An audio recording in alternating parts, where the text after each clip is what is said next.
জমজমাট ও উচ্ছ্বাসের সঙ্গে শেষ হলো 5 গ্রাম AHMM শুভেচ্ছা সংঘের 16 দলীয় নকআউট ক্রিকেট টুর্নামেন্টের চূড়ান্ত পর্বের খেলা অনুষ্ঠিত হলো।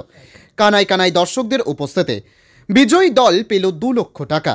জানা যায়, গত 29 তারিখ নবগ্রামের 5 গ্রামে নবগ্রাম ব্লক তৃণমূল কংগ্রেসের সহযোগিতায় 5 গ্রাম AHMM শুভেচ্ছা সংঘের পরিচালনায় 16 দলীয় নকআউট ক্রিকেট টুর্নামেন্টের উদ্বোধন হয়। বুধবার জমজমাটভাবে ফাইনাল ম্যাচ তথা চূড়ান্ত পর্বের খেলা অনুষ্ঠিত হলো। খেলাকে ঘিরে ক্রিকেট প্রেমী মানুষের ভিড় ছিল মাঠের কানায় কানায়।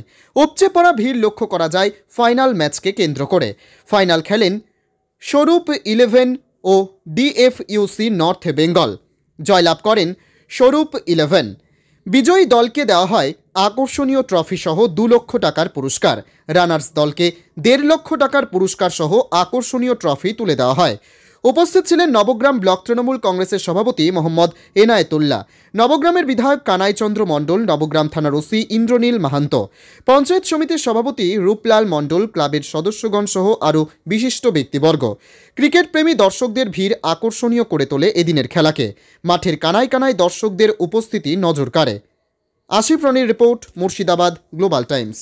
ন্যাশনাল মোবাইল স্টোর, এখানে নতুন মোবাইলে থাকছে আকর্ষণীয় ছাড়, রয়েছে কিস্তি ও মোবাইল এক্সচেঞ্জের সুবিধা। মনে রাখবেন, আমাদের এখানে অনলাইনের মতোই ক্রেডিট কার্ডেও রয়েছে ছাড়। ফোন কিনলেই থাকছে নিশ্চিত গিফট। দেখুন, এটা আমাদের সিজন 3। আমরা এর আগে সিজন 2 হয়েছে, 1 হয়েছে। আমরা প্রত্যেক বছরই নবগ্রাম ব্লক তৃণমূল কংগ্রেস এটা ভালো করার চেষ্টা করে। মাননীয় মুখ্যমন্ত্রী মহাশয় খেলা দিবসের পর থেকেই আমরা বিভিন্ন নবগ্রাম ফুটবল আমরা এটা দারুণ খেলা হলো। আজকে আমাদের ফাইনাল অনুষ্ঠিত ছিল। আমাদের কাকিমাকে আমরা পেয়েছি, আমাদের অশেষদাকে পেয়েছি, দীপেন্দাকে পেয়েছি, রুবেলদাকে পেয়েছি, অনেক গেস্ট পেয়েছি। এমএলএ সাহেব ছিলেন, উনি বিধানসভায় কালকে বিধানসভা আছে বলে উনি কবার বেরিয়ে গেলেন। আমাদের পঞ্চায়েত সমিতির সভাপতি, আমাদের প্রাক্তন মাস্টার জাহাঙ্গীর সাহেব সকলে এসছেন, আমাদের কর্মাধ্যক্ষগণ এসছেন, প্রধান উপপ্রধান এবং বিশিষ্ট সমাজসেবী অনেকে এসছেন। দারুণ খেলা হলো, খুব সুন্দর খেলা হলো এবং দর্শকের ভিড়ও ছিল দেখার মতো। মনে হচ্ছে ইডেন গার্ডেনে খেলা হচ্ছে, এত দর্শক। এবং টুর্নামেন্টের চূড়ান্ত পর্বের খেলা অনুষ্ঠিত হলো, যেখানে চ্যাম্পিয়ন দল স্বরূপ 11 এবং রানার আপ দল DFUC নর্থ বেঙ্গল। পুরস্কার মূল্য রয়েছে এখানে। চ্যাম্পিয়ন দলকে দেওয়া হবে 2 লক্ষ টাকা সহ দৃষ্টিনন্দন ট্রফি এবং রানার আপ দলকে দেওয়া হবে 1,50,000 টাকা সহ দৃষ্টিনন্দন ট্রফি। স্বরূপ 11 এই মুহূর্তে আমরা বলতে পারছি না, আমাদের কাছে যে পরিসংখ্যানটা এসেছে স্বরূপ 11, ব্যাস আমরা শুধু এইটুকুই বলতে পারি স্বরূপ 11। এবং অপরদিকে আপনারা জানতে পারছেন DFUC নর্থ বেঙ্গল। হ্যাঁ, একবার বলুন। খেলার পারফরমেন্স যারা ভালো করেছে তাদের কাকে দেওয়া হবে? যেমন টুর্নামেন্টের সেরা প্লেয়ার নির্বাচিত হয়েছে সাগর আলী, অসাধারণ ব্যাটিং। বেঙ্গল টেনিস ক্রিকেটের একজন নক্ষত্র ব্যাটার, অসাধারণ ব্যাটিং প্রদর্শন করেছেন।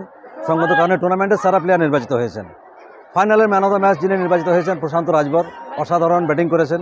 টুর্নামেন্টের সেরা ফিল্ডার রাজবর, টুর্নামেন্টের সেরা বোলার ভিকি সিং, টুর্নামেন্টের সেরা কিপার জন্টি সরকার। আপনি কি ভাবছেন কোথায় ভর্তি করাবেন আপনার সন্তানকে? খুঁজছেন উন্নত শিক্ষার সঙ্গে ইসলামী ভাবধারায় মনোরম পরিবেশ? তবে আজই যোগাযোগ করুন গ্রিন মডেল একাডেমিতে। বালক বালিকা পৃথক ক্যাম্পাস, রয়েছে কড়া নিরাপত্তা, ন্যূনতম খরচে সম্পূর্ণ আবাসিক শিক্ষা প্রতিষ্ঠান। আমাদের ঠিকানা শরাফনগর, ত্রিমোহিনী, ত্রিঘুড়ি, রঘুনাথগঞ্জ, মুর্শিদাবাদ।